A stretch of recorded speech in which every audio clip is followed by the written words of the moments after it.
কিছু কিছু কন্টেন্ট এরকম আসে যে কন্টেন্টগুলো দেখার পরে আমরা চিৎকার করতে পারি না, কিন্তু মনে একটা অদ্ভুত ভালো লাগা থেকে আমরা স্তব্ধ হয়ে যাই।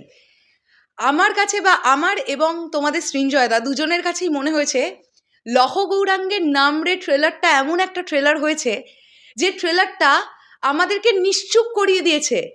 এত ভালো এত ভালো এত ভালো ট্রেলার, বাবারে বাবা। ঠিক যেটা আমরা অনেকেই আশা করছিলাম যে শ্রী চৈতন্যদেব কোথায় গিয়েছিলেন, তাকে আর পাওয়া যায়নি কেন, তার এই পুরো অন্তর্ধান রহস্যটা, এটা বোধহয় সৃজিত মুখার্জি আনতে চলেছেন বড় পর্দায়। এটারই আভাস কিন্তু আমরা ট্রেলারে খুব ভালোভাবে পেয়ে গেলাম। এত সুন্দর লাগলো ট্রেলারটা। হ্যালো এভরিওয়ান, আমি পৌশালী, চলে এলাম আরও একটা নতুন ভিডিও নিয়ে। আশা করছি আপনারা সকলে খুব ভালো আছেন। ট্রেলারটাকে যেভাবে কাটা হয়েছে, যে যে জায়গাগুলোকে তোলা হয়েছে, যে যে প্রশ্নগুলোকে তোলা হয়েছে, প্রচণ্ড সেন্সিটিভ কোয়েশ্চেন। আমরা কিন্তু কেউ জানি না শ্রী চৈতন্যদেবের কি হয়েছিল, তিনি আসলেই কোথায় গিয়েছিলেন, তার শেষ জীবনটা শেষ হয়েছিল কোথায় গিয়ে, এক্স্যাক্টলি আমরা জানি না কেউ। অনেক রকমের কথা কথিত আছে। তো সেই কথিত ব্যাপারগুলোকে ডিরেক্টর তুলছেন এখানে এখনকার একজন ফিল্ম মেকার যে ক্যারেক্টারটা প্লে করছেন ঈশা সাহা, তার মধ্যে দিয়ে।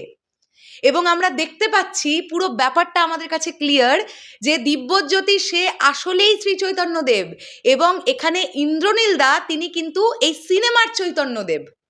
প্রচুর প্রশ্ন তুলে দেওয়া হচ্ছে, এবং তারই সঙ্গে আমরা গিরিশ ঘোষ এবং নটি বিনোদিনীর যে জেলিং সেটা দেখতে পাচ্ছি, গুরু শিষ্যর যে ব্যাপারটা এত সুন্দরভাবে পুরোটা ব্যালেন্স করে করা।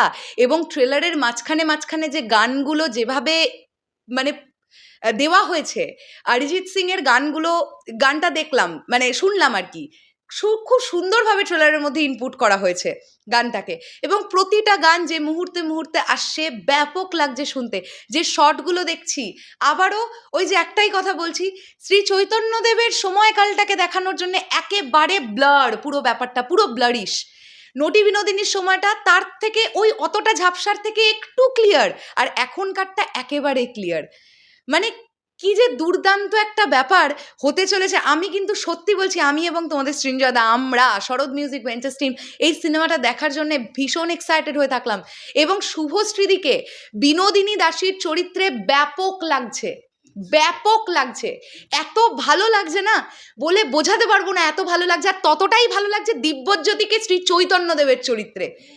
একটা শট এরকম আছে দেখবে, যে খালি পায়ে হেঁটে হেঁটে ঢুকছেন, পায়ের শটটা দেখানো হচ্ছে কাদামাটি মাখা, এবং যতগুলো শটে দিব্যজ্যোতিকে দেখতে পাওয়া যাচ্ছে, ওই যে আবেগ, ওই ব্যাপারটা। এখনকার একটি ছেলে, আমি আবার রিপিট করি, এখনকার একটি ছেলে ওই ভাবে ডুবে যাওয়া, ওটা এমনি এমনি কিন্তু হয় না।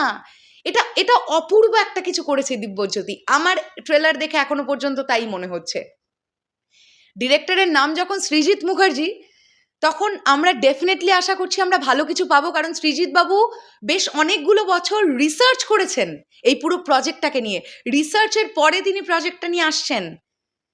কাজে এটা এমন একটা সেন্সিটিভ বিষয়, শ্রী চৈতন্যদেবের কি হয়েছিল, তার অন্তর্ধান রহস্য, এই ব্যাপারটা।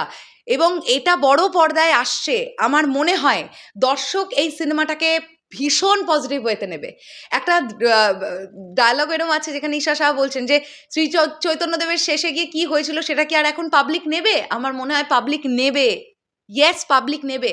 প্রতিটা চরিত্রকে এখানে দেখানো হচ্ছে, সুন্দরভাবে দেখানো হয়েছে ট্রেলারে। এই ট্রেলারের মধ্যে অল্প একটু অংশ জুড়ে সুস্মিতা চ্যাটার্জিকে দেখতে পাওয়া গেছে। দেখে মনে হচ্ছে ইন্দ্রনীলদার ওয়াইফের ক্যারেক্টারটা করছে। এবং ইন্দ্রনীল সেনগুপ্ত যেহেতু এই সিনেমায় চৈতন্যদেবের চরিত্রটা প্লে করছেন ঈশা সাহার এই সিনেমায়, তাই চৈতন্যদেবের ইম্প্যাক্টটা বোধহয় ইন্দ্রনীলদার লাইফে পড়ছে, যে কারণের জন্য স্বামী স্ত্রীর মধ্যে একটা দ্বন্দ্বের জায়গাও তৈরি হচ্ছে, যেটা ট্রেলারের মধ্যে দেখানো হয়েছে। সব মিলিয়ে ভীষণ গোছানো একটা ট্রেলার, দারুণ লেগেছে এক কথায়, দুর্দান্ত। এই সিনেমাটা দেখার জন্য প্রচণ্ড উদ্গ্রীব হয়ে থাকলাম। এবং আরও একটা ব্যাপার হচ্ছে, যেগুলো কথিত আছে সেগুলো ডিরেক্টর সৃজিত মুখার্জি তুলেছেন। যেমন পুরীর রাজা, তিনি শ্রী চৈতন্যদেবকে একটা বড় পদে একটা জায়গা দিতে চেয়েছিলেন, এবং সেই সময় দেখা গিয়েছিল সেনাপতি কিন্তু শ্রী চৈতন্যদেবকে মারতে চেয়েছিলেন। তো এই ব্যাপারগুলো যখন এতটাই সৃজিত মুখার্জি তুলেছেন, তাহলে বোধহয় ফাইনালি কাছাটা খুলতেই চলেছে বড় পর্দায়, যেটা আমরা দেখতে চলেছি। জানি না এক্স্যাক্টলি কী হবে, আমি ভীষণ এক্সাইটেড হয়ে থাকলাম। এবং আরও একটা ইম্পর্টেন্ট কথা, এর আগে যারা যারা শ্রী চৈতন্যদেব তার অন্তর্ধান কিভাবে হলো এটা নিয়ে বেশি ভেতরে ঢুকতে গিয়েছিলেন, তাদের মধ্যে কেউ কেউ এই পৃথিবীতে আর নেই, তাদেরকেও সরিয়ে দেওয়া হয়েছে, এরকম খবরও আমরা কম বেশি জানি। এখন কথাটা হচ্ছে যে কি দেখাতে চলেছেন সৃজিত মুখার্জি, সেইটার দিকে নজর থাকবে কিন্তু আমাদের। হ্যাঁ, তো যাই হোক, শেষ করলাম। ব্যাপক লেগেছে ট্রেলারটা, ব্যাপক লেগেছে। আপনাদের কেমন লেগেছে সেটা কমেন্ট করে জানান। টাটা।